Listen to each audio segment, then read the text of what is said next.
Hello again, everyone. Welcome back, and I'll welcome myself back after a nice Father's Day weekend getaway.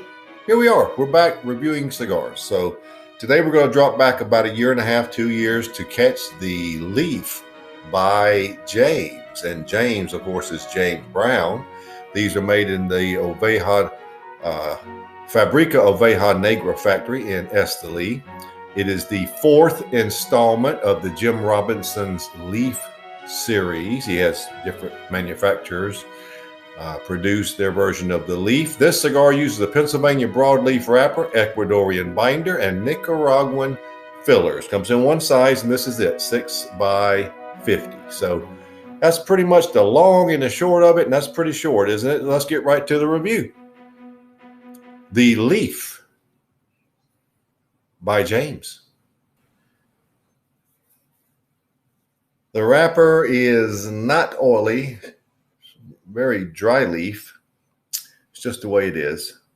But you can see some very pronounced veins there in it. Let's give it a clip and see what we got draw-wise. Okay, we got a good draw.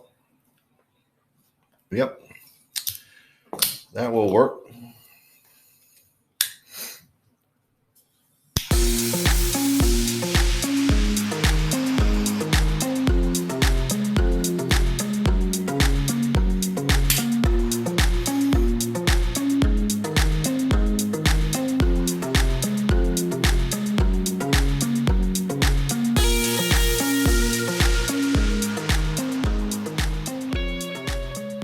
Well, you've got a nice cedar with a little tanginess there. There's a little tanginess there, some caramel, a lot of brown sugar, and a lot of cinnamon. That's one thing you'll notice right off the bat. It's quite nice. And there is a very earthy, dry nutmeg, a lot of it. It is spread out over the course of the flavor, all the flavors you get.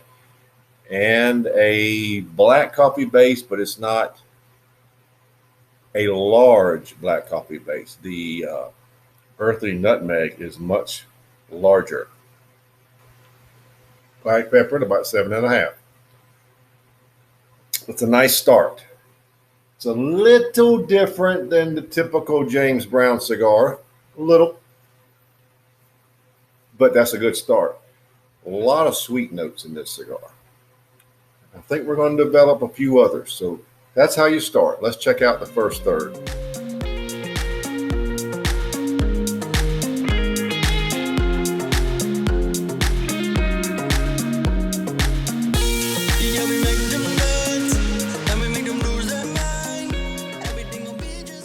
First third.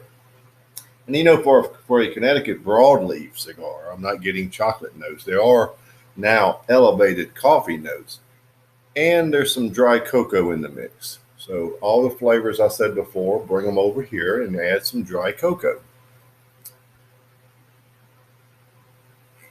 To me, it's medium bodied. I'm probably going to say from the average cigar smoker, it's closer to medium to full. So we'll call it medium to full. It's not heavy, but it's medium to full. The finish has some nutmeg, of course. Some of the cedar, some of the brown sugar. And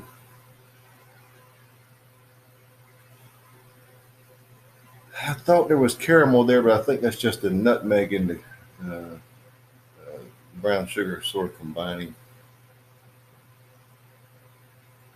Nutmeg, brown sugar, and cedar. And some nice lingering black pepper. But the cigar is very good. Let me try to put this in a way you'll understand if you're familiar with a lot of the black label trading company, James Cigars. It is just a little more subdued than some of the higher rated stuff that I've done so far this year. But just a touch. First third is 94. It is extremely tasty. Extremely tasty. I could easily see me having this every day. It's good. So in a nutshell, that's your first third. Basically, you got the same things you had at the outset, only now you got a little dry cocoa. Not bad.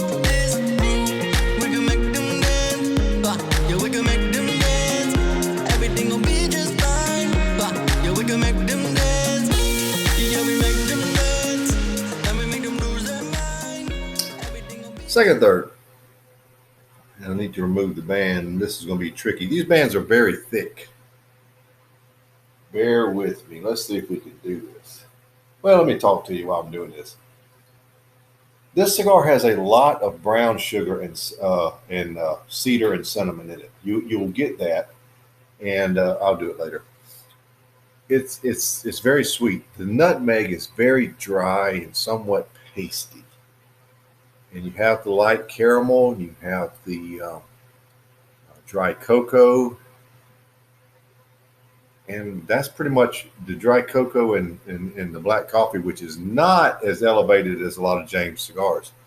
It's what you're really getting from the broadleaf wrapper. It's not, like I said, it's not chocolate. I don't think it's chocolate. But the cigar is very good. I'll hold medium to full, and I'll also hold 94. I mean, it's just rocking right along. It's really tasty. As I said, and don't misunderstand this and read too much into it, but it's just a touch subdued from the Nocturne or the Bishop's Blend. It's not quite as powerful as that, or as elevated in all the flavors, but it's very good. As I said, this would be a very good everyday cigar. Very nice. So let's see what the final third brings.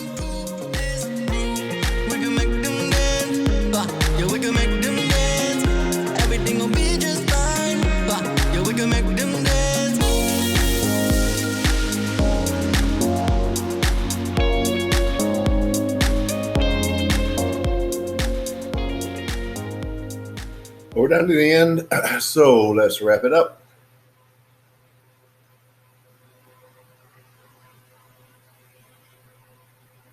Pretty much what you start with is what you get. Now here at the end, I detected a little decrease in the overall sweetness. It wasn't much.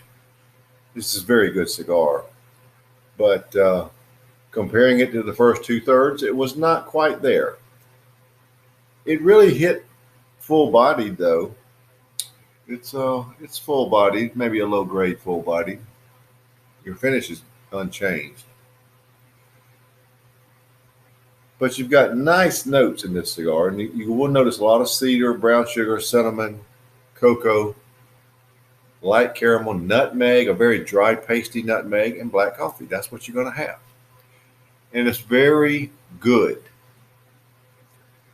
In the final third, with that little decrease in sweetness, it's still pretty close, but it's not quite. I'm going to drop it to 93.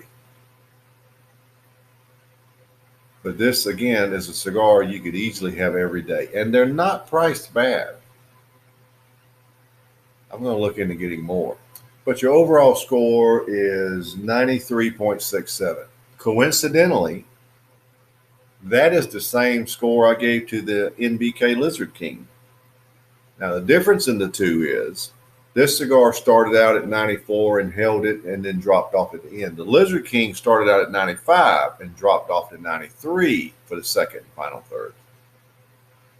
So of the two, and this may shock some of you, and I hope you're sitting down, I would put this, even though they rate the same, when I list them in order, this would go slightly one notch ahead of the Lizard King. The Lizard King's good, but it just dropped off after the started out so good. Just throwing that out there in case somebody's sharp and checking scores. But that will do it. The Leaf by James Brown, 93.67.